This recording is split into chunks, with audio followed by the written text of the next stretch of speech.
انسان کو جیسے ہی اپنی زندگی میں عروج حاصل ہوتا ہے تو بیشتر لوگ اپنی اوقات ہی بھول جاتے ہیں۔ انہیں نہ مرنا یاد رہتا ہے اور نہ قیامت کے دن اپنے خالق کے سامنے پیش ہونے والے وہ لمحات یاد رہتے ہیں جہاں انسانوں کے اعمال کو ترازو میں تولا جائے گا۔ وہاں نہ کوئی سفارش کام آئے گی اور نہ ہی کوئی عزیز رشتہ دار مدد کو پہنچے گا۔ وہاں صرف اور صرف اپنے اعمال کام آئیں گے جو دنیا میں رہتے ہوئے اس نے کیے ہوں گے۔ یہ عہدے اور کرسیاں دنیا میں ہی رہ جاتی ہیں۔ قبر میں اترتے ہی انسان اپنا نام اور کام کھو بیٹھتا ہے۔ سب اسے میت کے نام سے پکارتے ہیں۔ ایسا ہی ایک عبرتناک واقعہ میری نظر سے گزرا۔ میں نے سوچا جس واقعے نے مجھے اپنا گریبان دیکھنے پر مجبور کیا ہے، کیوں نہ زمین پر رہنے والے ناخداؤں پر یہ واقعہ یاد دلاؤں کہ انسان کا ہر عمل اس کی آخرت سنوارنے یا برباد کرنے کا موجب بنتا ہے۔ یہ واقعہ میں اپنے قائرین سے شیئر کرنے کی جسارت کر رہا ہوں۔ ملک غلام محمد، سابق گورنر جنرل کی قبر آج بھی گورا قبرستان میں موجود ہے، جو کراچی میں عیسائیوں کا مشہور قبرستان ہے۔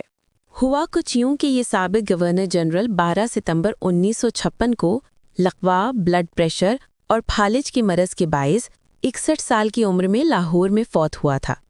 اس کی وصیت تھی کہ مرنے کے بعد اسے سعودی عرب میں دفن کیا جائے، لہٰذا لاہور سے کراچی لا کر اس کی لاش کو امانتاً گوا قبرستان میں دفن کر دیا گیا۔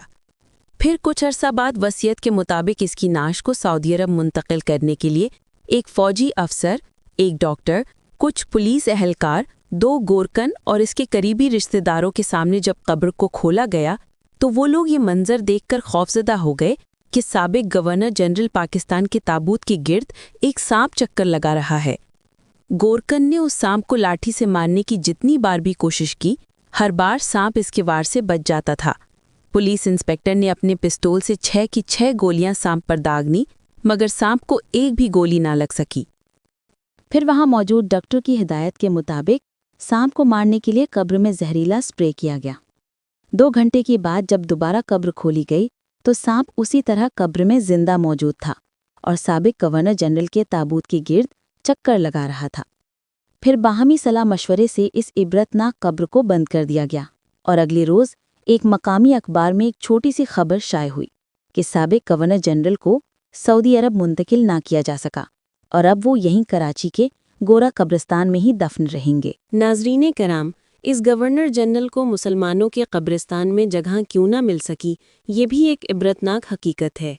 اس شخص نے اپنے عہدے پر رہتے ہوئے قادیانیوں کو خوش کرنے کے لیے 1953 کی تحریک ختم نبوت کے دوران کئی ہزار مجاہدین کو لاہور میں شہید کروایا تھا۔ اس نے قادیانیوں کو نوازنے کے لیے تمام قانونی اور اخلاقی حدیں پار کر ڈالیں، جس کے نتیجے میں اس کی قبر عبرت کا نشان بن چکی ہے۔ الحمدللہ ہم مسلمان ہیں اور صحیح العقیدہ بھی ہیں۔ ہمارا ایمان ہے کہ حضرت محمد صلی اللہ علیہ وسلم اللہ تعالیٰ کے آخری نبی ہیں، ان کے بعد کوئی نبی نہیں آئے گا۔ اگر اس کے باوجود کوئی انسان نبوت کا دعویٰ کرتا ہے تو وہ میری نظر میں واجب القتل ہے۔ ہم نہ پہلے مرزائیت کو مانتے تھے نہ اب مانتے ہیں۔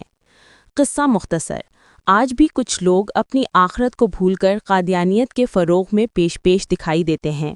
انہیں گورنر جنرل غلام محمد کے اعمال، کردار اور قبر کی اندرونی حالت سے عبرت حاصل کرنی چاہیے، ورنہ ان کا انجام بھی غلام محمد جیسا ہوگا۔